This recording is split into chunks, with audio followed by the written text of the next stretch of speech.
Não sei se você já parou para pensar que você está vivendo muito provavelmente um tempo de transição na sua vida, quando você vai se distanciar um pouco mais dessa ideia de juventude, de adolescência e vai se aproximar e adentrar o mundo da vida adulta, que é uma maravilha, você vai descobrir. Mas tudo isso eu estou te falando para lembrar que nós passamos por períodos de transição, de uma época para outra. E na história da filosofia, na história do conhecimento como um todo, não é diferente. Também existem várias transições entre um período e outro, conforme foi catalogado e organizado a sistematização do conhecimento filosófico. E hoje, nessa aula, que é a primeira aula do segundo módulo do nosso curso para o Enem 2024, nós vamos falar de um período como esse e de um filósofo que marcou muito bem a transição da filosofia antiga para o período da filosofia que nós conhecemos como a filosofia medieval.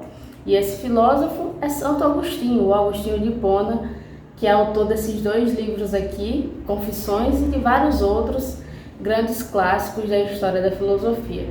Agostinho ele estabelece uma relação muito peculiar entre a razão e a fé. E é talvez um dos grandes nomes, com certeza é um dos grandes nomes do início ali da formalização da igreja e do cristianismo, mas que também dá sua contribuição para o pensamento filosófico em algumas áreas que nós vamos ver aqui hoje. Essa aula faz parte do nosso cronograma de estudos de filosofia e sociologia para o Enem 2024. Nós havíamos planejado anteriormente, no segundo módulo, já lançar para vocês aulas de sociologia. Mas nós não vamos fazer isso porque, no final das contas, como esse é um curso conjunto de filosofia e sociologia, vai ficar mais fácil para vocês entenderem se nós passarmos o conteúdo de maneira linear. Em um determinado momento, lá para o finalzinho desse módulo, para a metade final desse módulo, nós vamos chegar no período de temas da filosofia que fazem sentido com o início da sociologia, que nada mais é, e me perdoem aí os cientistas sociais, do que mais uma das ramificações do pensamento filosófico, que é datada recentemente. Então nós vamos primeiro dar para vocês essas aulas, para que vocês tenham todo o contexto do conhecimento filosófico, que é anterior ao surgimento da sociologia. E aí, num determinado momento, de uma maneira sincronizada, nós vamos estar falando sobre assuntos semelhantes, tanto nas aulas de sociologia quanto nas aulas de filosofia, e isso vai ser melhor didaticamente para que vocês consigam compreender com mais facilidade o conteúdo, que é muito relevante na prova do Enem. Então, compartilhe esse conteúdo com quem você conhece, também sabe que vai fazer essa prova, e assista quantas vezes for necessário. Não deixe de acessar o link da descrição, onde você pode encontrar a nossa rede social, onde você vai ter acesso a todos os materiais que nós já publicamos e também ao material dessa aula, que é o slide que vai estar sendo usado. Nós vamos estar usando principalmente desse método, nesse segundo módulo, para poder testar esse outro formato de aula, que é a aula acompanhada do slide, tá bom? Para falar da filosofia medieval, principalmente desse tempo de transição, nós falamos sobre o neoplatonismo. Você lembra, você assistiu às aulas que estão disponíveis lá na playlist do módulo 1, que nós falamos sobre o início da filosofia, e num determinado momento nós chegamos numa grande mente do pensamento filosófico antigo, que é Platão. E a filosofia de Platão, se você lembrar, ela era marcada pelaquela teoria das ideias, quando ele definiu que existiam duas vias distintas para o conhecimento, tanto a via do sensível quanto a via do inteligível. E eu não vou dar explicações mais detalhadas sobre isso, porque você tem acesso à aula para saber mais, mas de toda forma, essa distinção de Platão, ela acabou sendo adaptada de diferentes formas, reinterpretada ao longo do tempo. Só para você ter uma ideia, a Academia de Platão, ela começou exatamente no ano 387 a.C. e ela existiu até o ano 529 depois de Cristo, de uma maneira formal. Então o pensamento de Platão, mesmo após a morte dele, foi difundido e consequentemente foi reinterpretado. E nesse processo todo surgiu esse ramo ou essa corrente, vamos dizer assim, do pensamento filosófico, caracterizada como neoplatonismo. Sendo que o neoplatonismo ele faz parte justamente desse período de transição entre a filosofia antiga e a filosofia medieval, porque ele vai influenciar muito os grandes filósofos desse período, como Agostinho, que é o filósofo que nós veremos de uma maneira mais direta nessa aula. Então você pode acessar aqui na lateral do slide, que nós temos na filosofia, né? Nessa etapa de transição, nós tivemos o neoplatonismo, e um dos grandes representantes dessa filosofia foi justamente Plotino.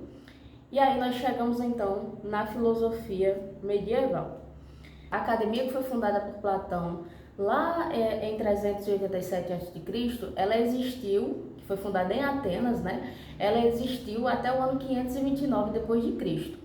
E mais ou menos ali no século III depois de Cristo, o neoplatonismo ele começa a surgir com um filósofo chamado Amônio Sacas, mas a gente sabe pouquíssima coisa desse filósofo.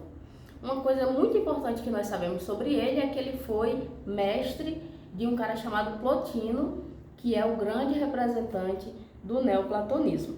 A existência de Plotino ela está datada entre o ano 205 e 270, portanto no século III, em Alexandria, né, em Roma, e ele foi sucedido por Porfírio. O que a gente pode resumir assim da filosofia de Plotino, e a gente vai falar de uma forma resumida, porque esse assunto ele não tem tanta reincidência no Enem, e como o foco do nosso cursinho é o Enem, nós priorizamos isso. Mas basicamente ele traz uma nova grande contribuição para a metafísica, desde o que vinha sendo discutido na filosofia antiga. Ele vai fazer 3 definições básicas, como você pode acompanhar aqui no slide.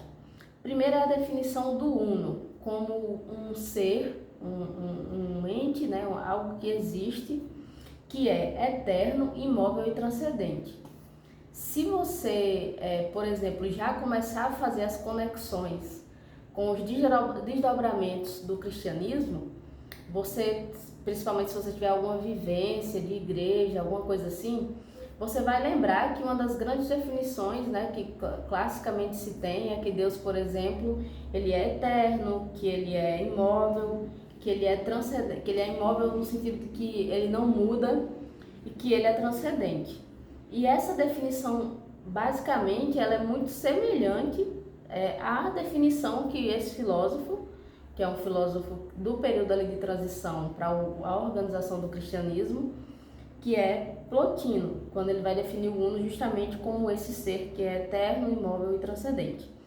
Além disso, ele diz que essa, né, é a etapa, vamos dizer assim, superior da existência, no sentido de que o estudo da metafísica é exatamente isso, essa investigação do que está para além da mera aparência.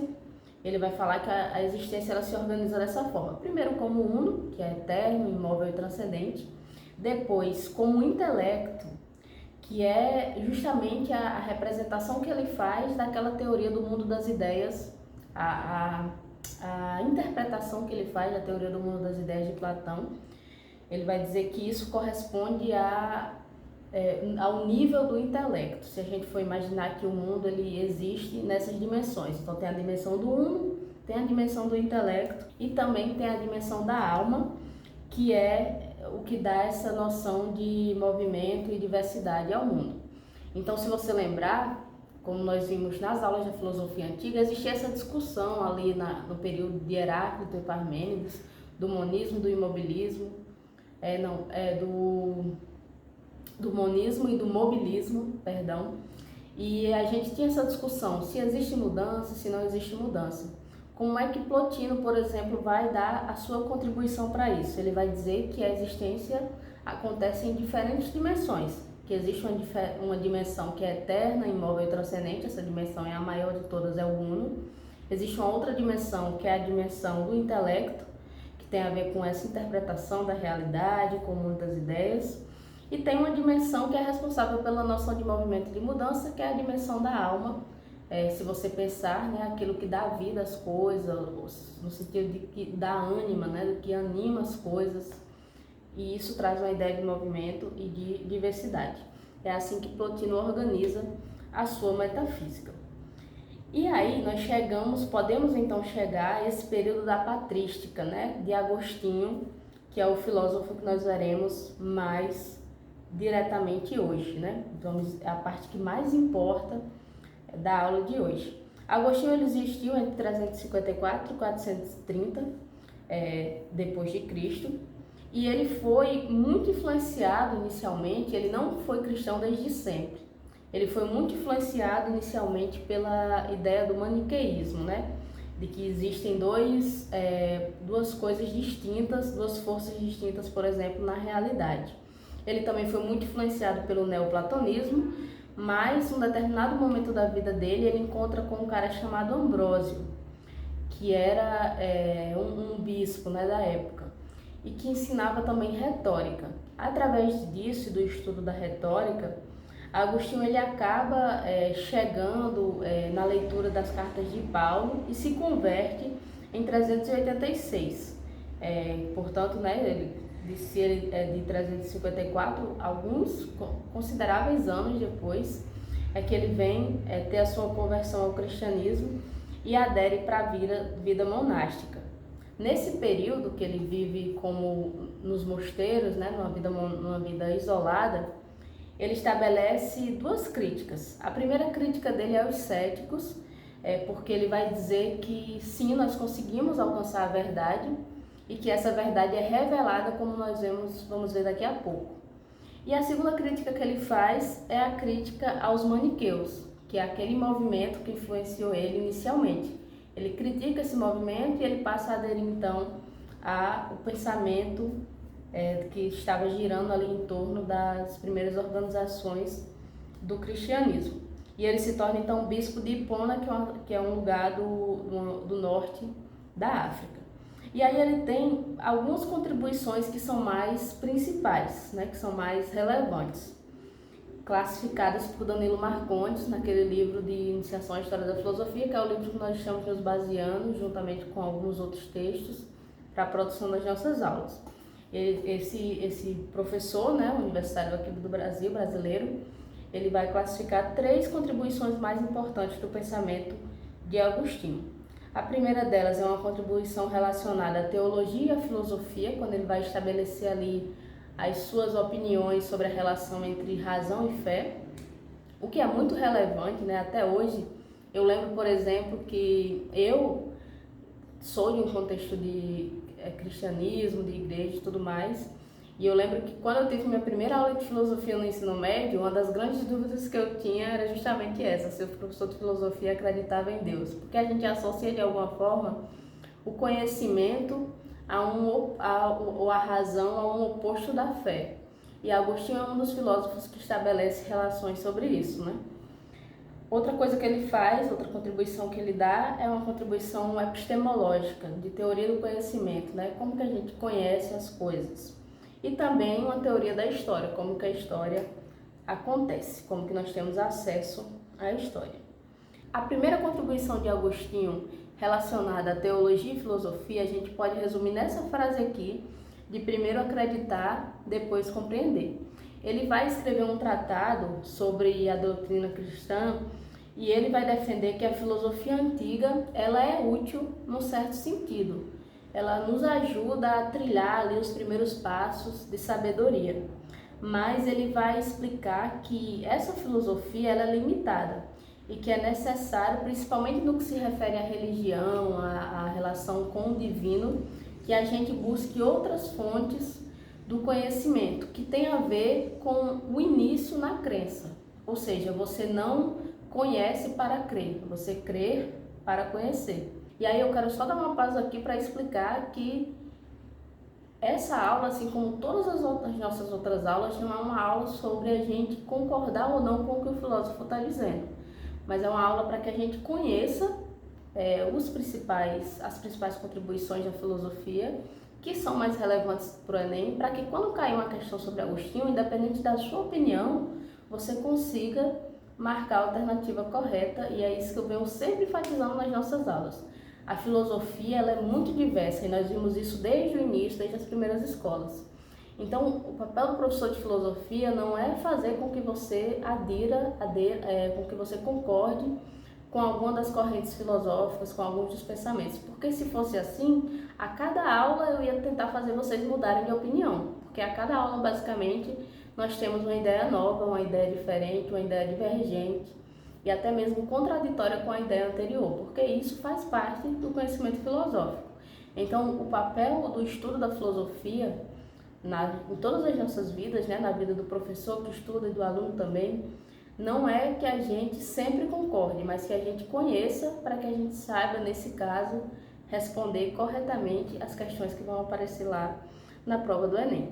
Então, voltando aqui, se você tiver que resumir a primeira contribuição de Agostinho no que se refere à teologia e filosofia, que é a marca dessa sua primeira contribuição, grande contribuição, é nessa frase, que a gente crê para compreender. Primeiro a gente acredita, depois a gente compreende. Seguindo esse mesmo raciocínio, quando Agostinho vai elaborar a sua epistemologia, ou seja, a sua teoria sobre o conhecimento, sobre como nós conhecemos as coisas, ele vai explicar que esse conhecimento, ele não vem meramente da palavra. Então, nós não consultamos a voz, mas a verdade. O que é que essa frase exatamente quer dizer? Nós vamos ler aqui um trecho de uma citação dele, que ele diz o seguinte: no que diz respeito a todas as coisas que compreendemos, não consultamos a voz de quem fala, a qual soa por fora, mas a voz que dentro de nós preside a própria mente, incitados talvez pelas palavras a consultá-la. Então, Agostinho vai dizer que nós já temos em nós a verdade. E a partir do momento que alguém fala sobre alguma coisa, ou que alguém, faz uma descrição, uma explicação, um discurso a respeito de algum tipo de conhecimento, nós, a partir dessa voz que nós ouvimos, nós incitamos dentro de nós a verdade sobre as coisas, e a partir disso a gente consegue identificar se o que essa pessoa fala é verdade ou não. Não porque ela transmitiu para nós a verdade, mas porque nós já temos a verdade dentro de nós e a partir disso, desse fato, nós conseguimos reconhecer quando a verdade é dita ou não. Então, nós não conhecemos as coisas pelo que ouvimos, mas pelo que temos dentro de nós, que é a verdade. E aí, ele a partir disso, veja como aquele comentário que eu fiz no início da aula sobre a gente ter deixado as aulas de sociologia para depois. Esse pensamento de Agostinho, você pode pensar assim, isso é uma coisa de teologia, não tem nada a ver com filosofia, não tem nada a ver com conhecimentos que não sejam relevantes para a igreja, alguma coisa assim. Mas esse pensamento de Agostinho, ele basicamente antecipa toda a noção que nós temos de subjetividade, daquilo que é interior, que é subjetivo, que é próprio de cada sujeito, que está no nosso interior, que para Agostinho, naquele momento, significava uma verdade sobre o mundo, mas que para nós hoje, nós nomeamos de subjetividade várias coisas, e essa noção do que é subjetivo, do que é próprio do sujeito, ela tem os seus primeiros passos dados nesse momento, quando Agostinho está falando sobre a sua teoria do conhecimento. Então, uma coisa que é abordada muito na sociologia, por exemplo, que é uma ciência mais recente, ela já começa a ter os seus primeiros passos na transição ali da filosofia antiga para a filosofia medieval, e é por isso que é muito importante nós conhecermos os antigos antes de lermos os que estão mais recentes, porque muitas ideias deles começaram ali os seus primeiros passos há muito tempo atrás, e às vezes a gente não tem a noção disso. Um exemplo disso é essa questão de Agostinho, que acaba antecipando a ideia de subjetividade que nós temos até hoje. Para ele, então, essa é a forma de nós conhecermos, essa é a sua contribuição para a teoria do conhecimento, né? Que é também conhecida como teoria da iluminação divina. A mente humana, ela possui, vamos dizer assim, uma centelha da verdade, e ela é iluminada para que ela consiga reconhecer a verdade de um discurso quando o discurso é dito. Nós não conhecemos a partir do próprio discurso, mas a partir do discurso nós reconhecemos a verdade que nós já temos no nosso interior. É como Agostinho fala sobre a sua teoria do conhecimento, né? Sobre a forma como nós conhecemos as coisas. E a terceira e última contribuição dele, que tem total relação com essas anteriores, é justamente a sua contribuição a respeito da história, como que a história acontece. E para ele a história é revelada. E aí, para quem vem de um contexto de igreja, que já sabe de cor, toda aquela, principalmente de tradição assim, protestante, reformada, já sabe de cor aquela questão de queda, redenção e tudo mais. E para Agostinho é mais ou menos isso. A história, como nós conhecemos, ela é revelada aos poucos. Ou seja, isso rompe, né, com a forma mais comum entre os gregos de conceber história. O que representa mais uma transição entre o pensamento antigo, mais ligado à Grécia, e a filosofia medieval, que tem mais ligação com o contexto ali da igreja, né? Então, Agostinho ele vai romper com isso. A história não é cíclica, ela tem um início e ela vai progressivamente sendo revelada a nós, desde o momento que nós nos distanciamos do divino até o momento que nós vamos ser redimidos por ele e ter o fim, vamos dizer assim, da história. Recapitulando então, nós vimos que essa aula é principalmente sobre o período de transição da história da filosofia, que diz respeito ao momento em que os filósofos eles foram tendo aquela mudança do pensamento da filosofia antiga para o que nós conhecemos como filosofia medieval. Esse tempo ele é marcado principalmente pelo neoplatonismo, que tem entre o seu grande representante Plotino, ali no século III, principalmente em Alexandria, Roma. E Plotino ele vai fazer trazer uma reinterpretação da obra de Platão, por isso o neoplatonismo, onde ele apresenta uma metafísica.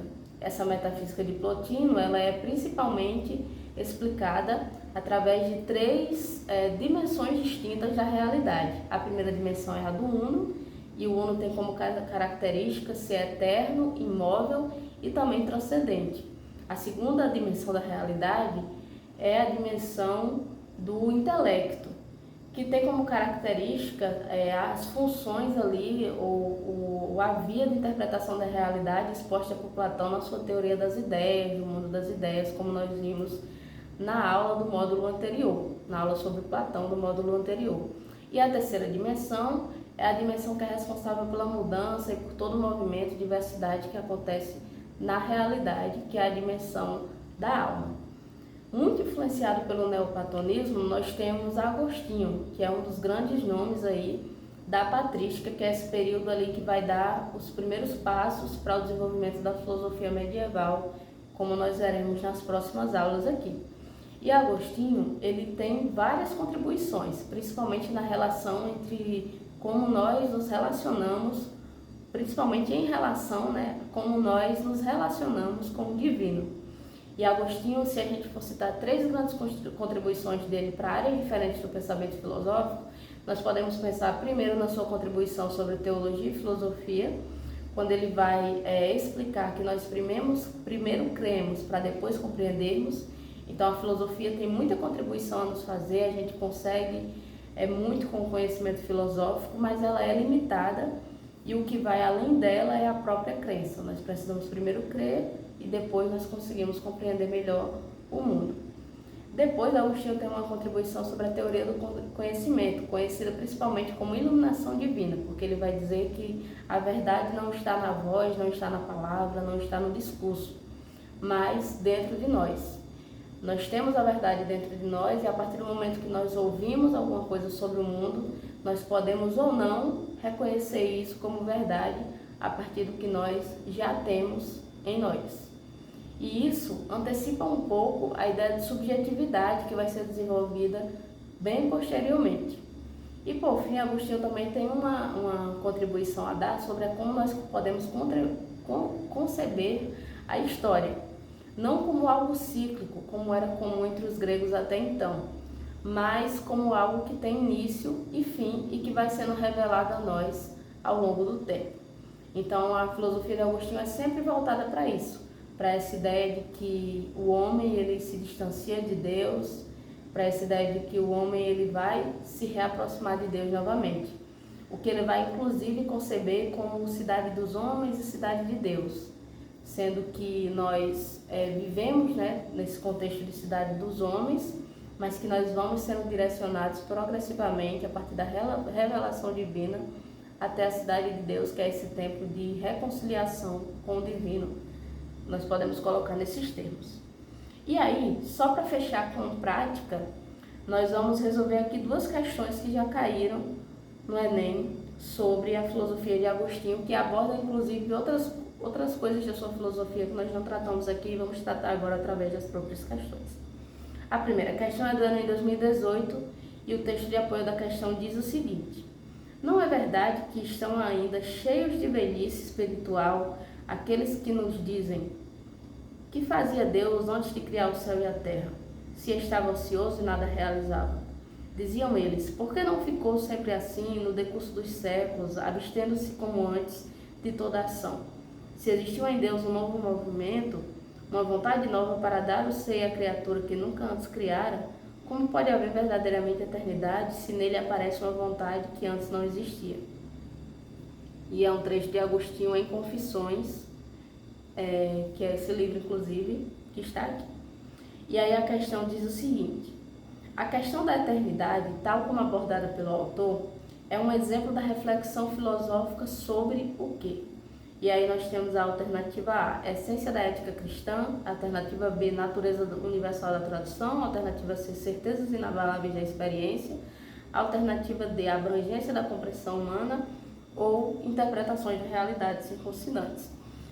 A noção de eternidade, né, ela tem muito a ver com isso, com o que vai além da nossa própria compreensão. É por isso que a verdade, por exemplo, não está no discurso que é fruto da nossa razão, da nossa compreensão, mas está dentro de nós, porque a nossa própria vida, ela não é fruto do nosso desejo, por exemplo. Não dá pra gente dizer que uma pessoa deseja, ela não escolhe nascer, ela nasce. Então a vida, ela é além do que os frutos delas, vamos dizer assim. A nossa vida, ela é maior do que a nossa própria razão. E por isso que para Agostinho, o que é fruto da razão ou discurso é menor do que a verdade, que é aquilo que para ele supostamente está dentro de nós, faz parte de nossa própria vida. E é por isso também que a noção de eternidade, do que é eterno, vai além da abrangência da compreensão, vai além da compreensão humana, né? E isso tem muito a ver com o que está descrito aqui na questão. A questão da eternidade, tal como abordada pelo autor, é um exemplo da reflexão filosófica sobre o quê? A abrangência da compreensão humana. Quando a filosofia reflete sobre isso, quando a filosofia para pensar sobre aquilo que está para além do que nós compreendemos, ela esbarra em questões como a eternidade, por exemplo. E a última questão, a segunda questão que a gente trouxe aqui, é do Enem 2015, e o texto diz o seguinte: se os nossos adversários, que admitem a existência de uma natureza não criada por Deus, sumo bem, quisessem admitir que essas considerações estão certas, deixariam de proferir tantas blasfêmias, como a de atribuir a Deus tanto a autoria dos bens quanto a dos males, pois sendo ele fonte suprema da bondade, nunca poderia ter criado aquilo que é contrário à sua natureza.